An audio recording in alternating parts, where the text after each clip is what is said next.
At the foot of a great mountain, there once lived a small mole who spent his days burrowing through the earth in the valley below. He was content enough. The soil was soft, the worms were plentiful, and his tunnels were warm.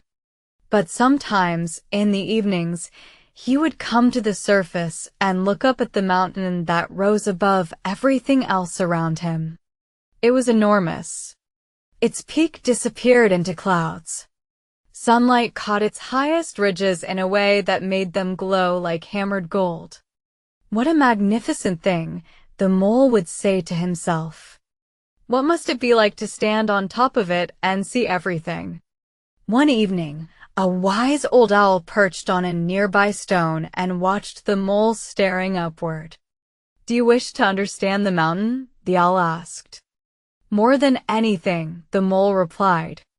"But I could never climb it. My legs are short.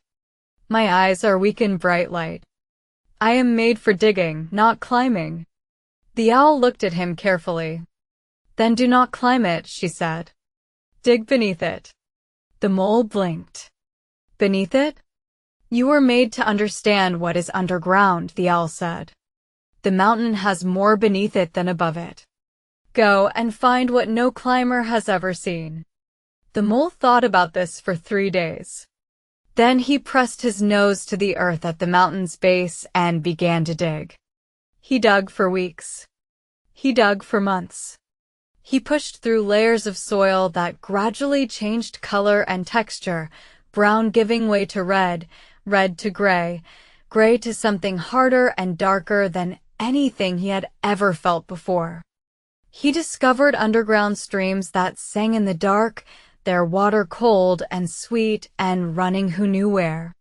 He found chambers of ancient stone where crystals had grown over thousands of years, catching what little light filtered down and throwing it back in 1,000 tiny sparks.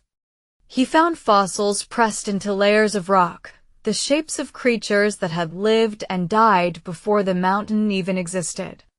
He found minerals that glittered and roots that reached down from the surface so far that they had become part of the rock itself. He found the hollow places where the mountain breathed, where air moved through passages that connected the surface above to the deep below in one continuous, ancient system. One spring morning, he came back to the surface, blinking in the bright light. The owl was still there. "Well," she said. The mole sat quietly for a moment, covered in dust and clay and mineral earth. Then he said, "I have been in its heart. I have heard its water. I have touched its bones. I have seen what it was made of before it became what it is now." He looked up at the mountain. Climbers were small figures on its upper slopes, moving slowly, straining toward the peak. "They can see for many miles from up there," he said.